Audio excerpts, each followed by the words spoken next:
नमस्कार, मी श्रावणी आणि आपण पाहत आहात 1 मिनिट न्यूज। आताच ब्रेकिंग न्यूज। भारताने पुन्हा एकदा कठोर राजनयिक दबाव आणला असून रशियाला त्यांच्या सैन्यात नुकत्याच भरती झालेल्या 27 भारतीय नागरिकांना तात्काळ मुक्त करून मायदेशी पाठवण्याची मागणी केली आहे। परराष्ट्र व्यवहार मंत्रालयाने शुक्रवार 26 सप्टेंबर 2025 रोजी या नवीन आकडेवारीची पुष्टी केली आहे।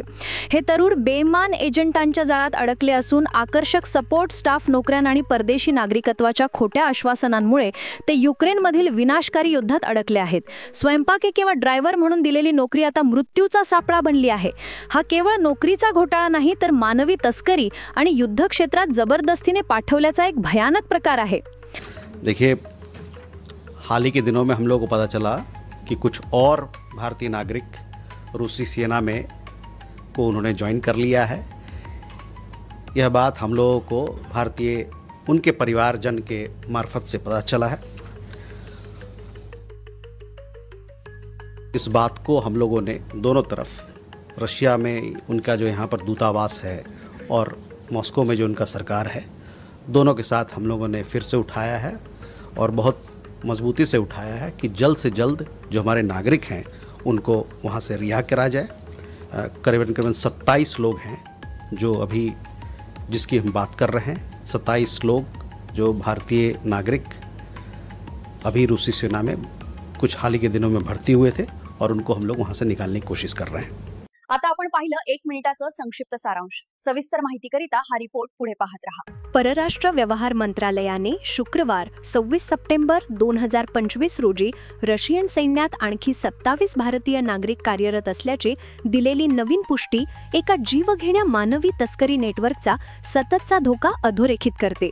एकूण 150हून अधिक भारतीय यात सामील असून 12 मृत्यू आणि 16 बेपत्ता झाल्याने हे रशिया युक्रेन युद्धाच्या पार्श्वभूमीवर एक मोठे मानवतावादी आणि राजनयिक आव्हान उभे राहिले आहे।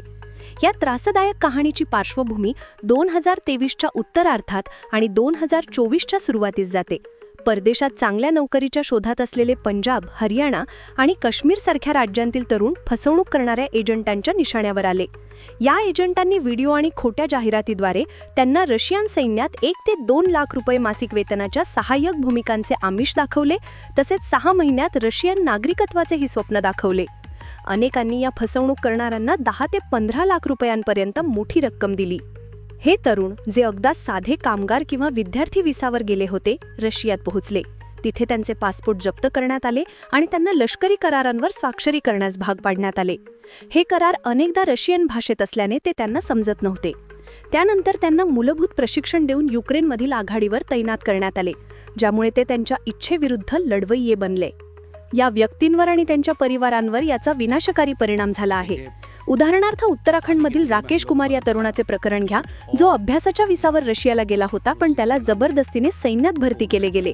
त्याचे त्रस्त कुटुंब त्याच्याशी तुटलेल्या संपर्कात आहे आणि गणवेशातील त्याच्या अस्पष्ट फोटोने त्यांच्या वाईटत्या वाईट भीतीची पुष्टी केली।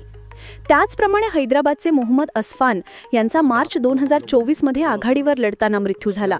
त्यांच्या मृत्यूची माहिती वारंवार राजनयिक दबावानंतरच मिळाली। भारत सरकारने रशियासोबतचे मजबूत धोरणात्मक संबंध कायम ठेवूनही त्यांच्या सुटकेसाठी सतत उच्चस्तरीय कूटनीती अवलंबली आहे।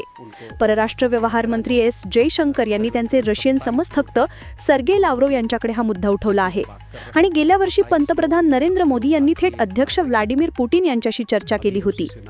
आतापर्यंत राजनयिक प्रयत्नांमुळे 96 भारतीय नागरिकांना सोडण्यात आले आहे, परंतु नुकत्याच आलेल्या 27 नवीन प्रकरणांचा सततचा प्रवाह दर्शवितो की तस्करी नेटवर्क अजूनही ॲक्टिव्ह आहे। या संदर्भात केंद्रीय अन्वयन विभागाने या वर्षीच्या सुरुवातीस एक विशाल मानवी तस्करी नेटवर्क उद्ध्वस्त केले आहे, ज्यात अनेक राज्यांवर एजंटांवर गुन्हे दाखल केले आहेत। तरीही ही दुर्घटना सुरू आहे। मॉस्कोमधील भारतीय दूतावास परराष्ट्र व्यवहार मंत्रालयाच्या समन्वयाने या पुरुषांचा मागोवा घेण्यासाठी आणि त्यांना परत आणण्यासाठी कुटुंबांसह काम करत आहे। 27 नवीन पीडितांच्या परिवारांशी असलेला भारत सरकारचा जवळचा संपर्क या गुंतागुंतीच्या राजनयिक आणि गुन्हेगारी आव्हानाची मानवतावादी निकड अधोरेखित करतोय। या कुटुंबांचे जीवन एका सुरक्षित परताव्याच्या अनिश्चिततेत थांबले आहे।